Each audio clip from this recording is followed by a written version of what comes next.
Hi there, my name is Alex and thank you for checking out this video. In this edition of the How To series, we're going to be discussing how to talk about family.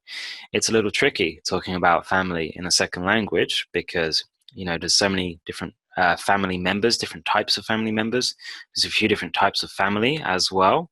And, it can get a little bit complicated. It can get complicated in your native language. So, in a second language, even harder, I think. But hopefully this video will help you a little bit with that. So to begin with, I just want to talk about my family a little bit, just to give you an example of how someone might talk about their family in English. So basically, my parents got married in 1984, and a few years later, in the early 90s, along came me. And a few years later, I had a younger sister that I was very happy about. And that's pretty much it. Just one sibling and, my two parents. That's who lived in the house when I was growing up. And when we go beyond that, it gets a little bit more complicated. I mean, on my mother's side of the family is pretty simple.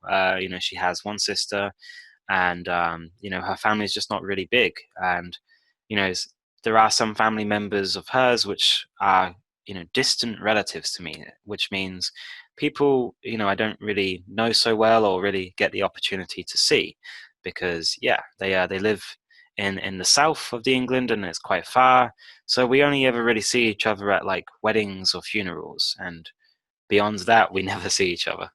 So I don't really know that a huge amount of detail about my mother's side of the family.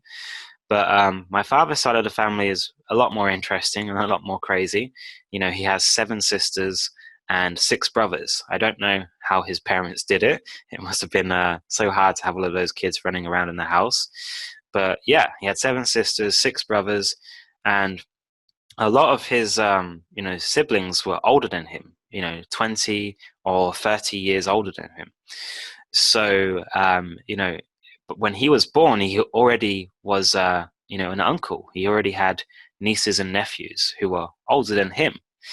So, by the time I was born, they all had kids, and some of them have kids.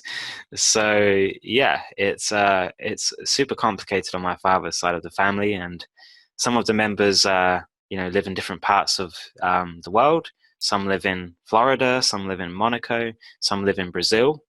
So yeah, I can't even remember all of the names of my cousins and second cousins, to be honest with you. So yeah, it's super crazy. Um, Maybe your family is a little bit more simple to explain. Maybe it's more complicated. I'm not sure, but yeah, that's kind of how you would start. You start with your nuclear family or with your parents, and then you go beyond that. But yeah, that's my family. Let's move on to the next slide. So, but basically, the main 4 different types of family. So you start with your nuclear family, just like I did. That usually consists of 2 parents and kids. Sometimes it won't be 2 parents. It will be just one, because one has that maybe because the parents are separated and one is not really in the picture anymore, or maybe one has passed away, something like that. And that would be what you call a single parent family. We wouldn't consider it to be a nuclear family, but that they both come under like your primary family. After that, you move on to immediate family. That can include your wife or husband. It can include your children, your grandchildren. It includes brothers and sisters, and that's basically your immediate family. After that, you move on to what we call extended family. So that's where it gets complicated for me, right? Your extended family includes like nieces, nephews, cousins, and stuff like that. And as I said before, distant family means family members you're not so closely related to or not so closely in contact with. Sometimes it's a mixture of both. But yeah, and one word I want to talk about before we do move on, which is important, is adopted. So adopted means when basically you kind of take on someone else's child as your own. So sometimes, when a child is young, that their parents might have died in like an accident or something like that, and they get taken to like a foster home or something similar, and someone might adopt that child. It's quite common that couples who can't have children for whatever reason adopt a child. So that's what we mean by adopt. It means you adopt someone else's child. So yeah, that they also can become part of your immediate or your nuclear family, or even the more extended parts. Let's go ahead and move on to the next slide. So now we're going to talk more about specific relatives and who they are. So let's start with the grand relatives. So basically, like your grandparents, your grandfather or your grandmother, they are the parents of your parents. And if you have grandchildren, those are your children's children.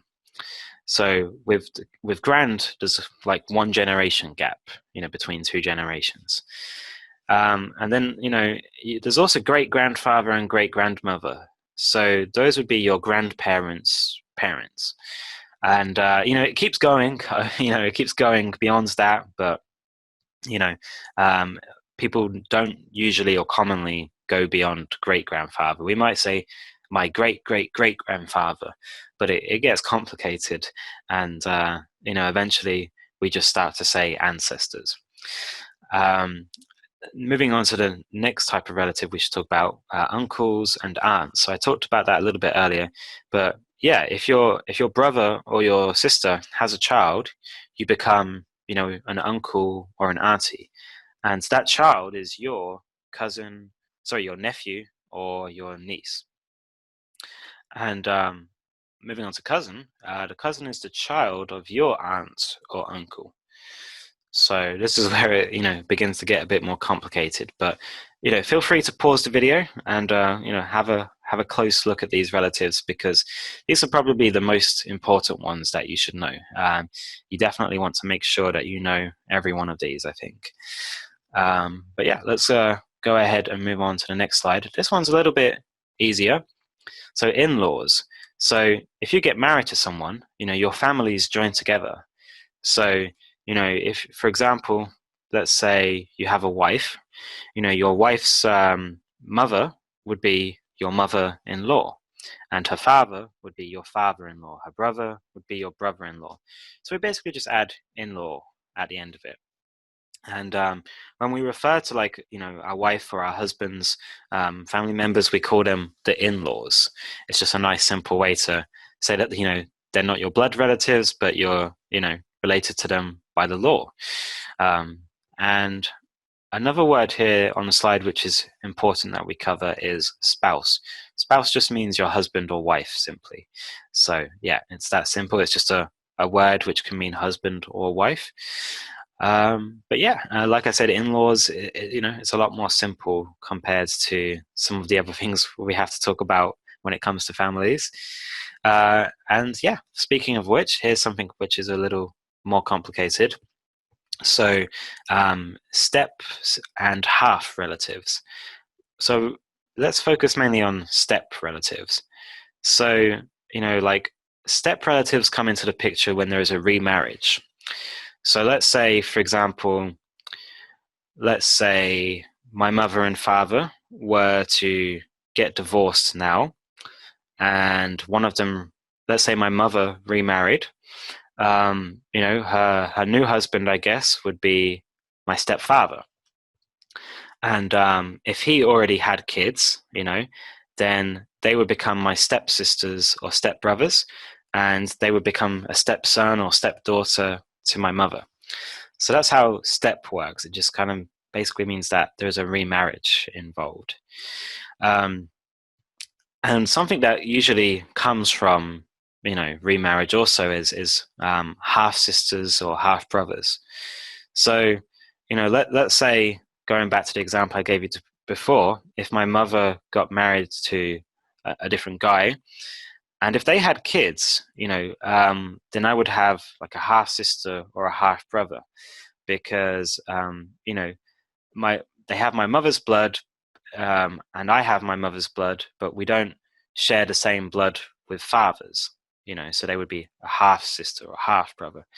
But a lot of people don't always refer to their half sisters or half brothers in such a way. They sometimes just say sister or brother, because it sounds strange to say that they are only like half your brother or half your sister.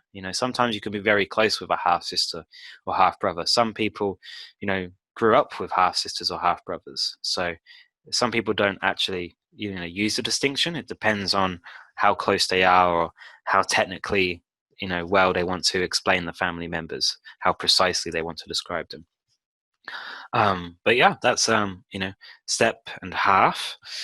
Let's move on to a couple of idioms. So yeah, these are just idioms that are useful and often come up when we talk about family. So the first one, blood is thicker than water. So basically it means that family is kind of more important than your relationships with friends or people like that. The blood you have running through your bodies kind of unites you. It gives you that bond forever in some way. So sometimes when we're not getting along with our family members, we might say something like, me and my brother never really got along, but blood is thicker than water. So it means even if you don't really like that person in your family, you still have to stick by them, because family is family. So that's the kind of message behind that. We might also use it to say that our family members are more important than someone else that isn't part of the family as well. The second one is not really so much about family, but it has a family member as part of the idiom. Mum's the word, or mom's the word, however you want to pronounce it. And it basically means it's a secret and that we shouldn't tell anyone. Why is mom's the word? Not really sure. But yeah, it's kind of just something we say when we want it to be secretive, basically. And the final one, which is maybe the most common one here, it runs in the family. So this is that idea that the DNA passed down to us from the different generations of our family kind of affect our personality or our skills or our talents in some way. So if my father is good at tennis and I'm good at tennis, and maybe my sister's good at tennis, maybe we could say it runs in the family. We sometimes use it to describe bad traits as well. So going back to my father, he doesn't like to be wrong, and neither do I. So we could also say that runs in the family, and I think he got that from his mother. So yeah, we also use it to describe bad traits that run through the family. But yeah, those are all really common idioms that are super important to know. So make sure you put those in the memory bank as best possible. But yeah, that's kind of everything I wanted to talk about today. I wanted to focus on. There's other things related to families that are worth knowing and worth learning more about, but I think those are the essential things that we just talked about here today. So maybe now, hopefully, you feel like you can talk about your family a little bit more easily. One thing that might be a useful exercise is to create a family tree, which is like a diagram. So you start with you, put a little box around your name, and then above you put your mother and put your father. And, after that, grandfather, grandmother, for both parents. And you can write down their nieces and nephews. You can talk about your brothers and sisters and their spouses, or you can talk about your spouse. You don't really need to talk about it. You just make a diagram. And that might be a useful exercise because it might simply help you to, remember who is who and what you should call them when you talk about them in English. So yeah, give it a try. Anyway, thanks for watching. I hope the video helped you. And I hope, sometime I see you in one of my classes. Anyway, thank you and catch you next time.